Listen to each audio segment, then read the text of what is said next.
అపోస్తలుడైన పౌలు కొరింథీలకు రాసిన మొదటి పత్రిక 12వ అధ్యాయము. మరియు సహోదరులారా, ఆత్మ సంబంధమైన వరములను గూర్చి మీకు తెలియకుండుట నాకు ఇష్టము లేదు. మీరు అన్యజనులై ఉన్నప్పుడు మూగ విగ్రహములను ఆరాధించుటకు ఎటుపడినా అటు నడిపింపబడితిరని మీకు తెలియును.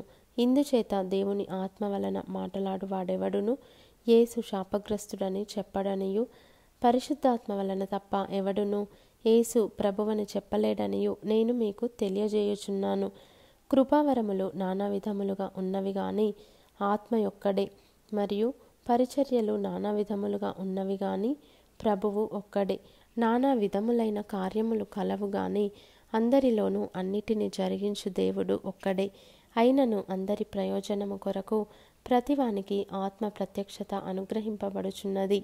ఎలాగనగా ఒకనికి ఆత్మ మూలముగా బుద్ధివాక్యమును, మరి ఒకనికి ఆ ఆత్మను అనుసరించిన జ్ఞానవాక్యమును, మరి ఒకనికి ఆ ఆత్మ వలననే విశ్వాసమును, మరి ఒకనికి ఆ ఒక్క ఆత్మ వలననే స్వస్థపరచు వరములను, మరి ఒకనికి అద్భుత కార్యములను చేయు శక్తియు, మరి ఒకనికి ప్రవచన వరమును, మరి ఒకనికి ఆత్మల వివేచనయు, మరి ఒకనికి నానావిధ భాషలును, మరి ఒకనికి భాషల అర్థము చెప్పు శక్తియు అనుగ్రహింపబడి ఉన్నవి.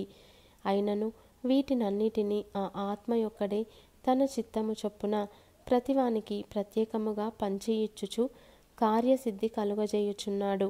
ఏలాగు శరీరము ఏకమైయున్నను అనేకమైన అవయవములు కలిగియున్నదో, ఏలాగు శరీరము యొక్క అవయవములన్నీయు అనేకములై ఉన్నను ఒక్క శరీరమై ఉన్నవో, అలాగే క్రీస్తు ఉన్నాడు.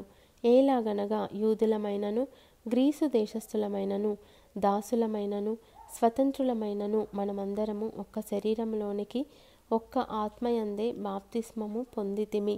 మనమందరము ఒక్క ఆత్మను పానము చేసిన వారమైతిమి. శరీరం ఒక్కటే అవయవముగా ఉండక అనేకమైన అవయవములుగా ఉన్నది. నేను చెయ్యి కాను గనుక శరీరములోని దానను కానని పాదము చెప్పినంత మాత్రమున శరీరములోనిది కాకపోలేదు.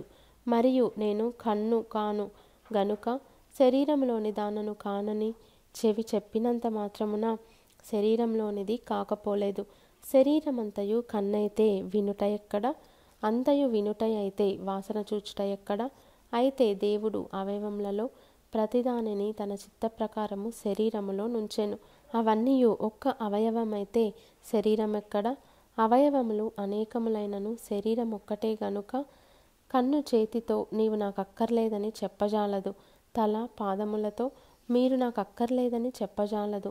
అంతేకాదు, శరీరం యొక్క అవయవములలో ఏవి మరి బలహీనముగా కనబడునో అవి మరి అవశ్యములే.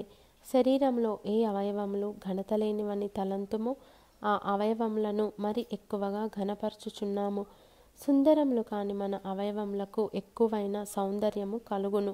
సుందరములైన మన అవయవములకు ఎక్కువ సౌందర్యం అక్కరలేదు. అయితే శరీరములో వివాదము లేక అవయవములు ఒకదానినొకటి ఏకముగా పరామర్శించులాగున దేవుడు తక్కువ దానికే ఎక్కువ ఘనత కలుగజేసి శరీరమును అమర్చి ఉన్నాడు.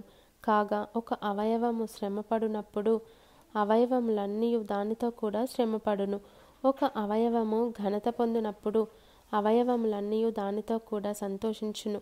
అటువలే మీరు క్రీస్తు యొక్క శరీరమై ఉండి వేరువేరుగా అవయవములై ఉన్నారు. మరియు దేవుడు సంఘములో మొదట కొందరిని అపోస్తలులుగాను, పిమ్మట కొందరిని ప్రవక్తలుగాను, పిమ్మట కొందరిని బోధకులుగాను, అటు పిమ్మట కొందరిని అద్భుతములు చేయువారినిగాను, తరువాత కొందరిని స్వస్థపరచు కృపావరములు గలవారినిగాను, కొందరిని ఉపకారములు చేయువారినిగాను, కొందరిని ప్రభుత్వములు చేయువారినిగాను, కొందరిని నానా భాషలు మాటలాడు వారినిగాను నియమించెను.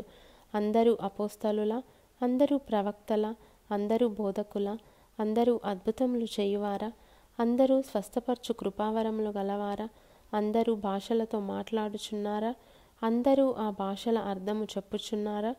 కృపావరములలో శ్రేష్టమైన వాటిని ఆసక్తితో అపేక్షించుడి. ఇదియుగాక సర్వోత్తమమైన మార్గమును మీకు చూపుచున్నాను.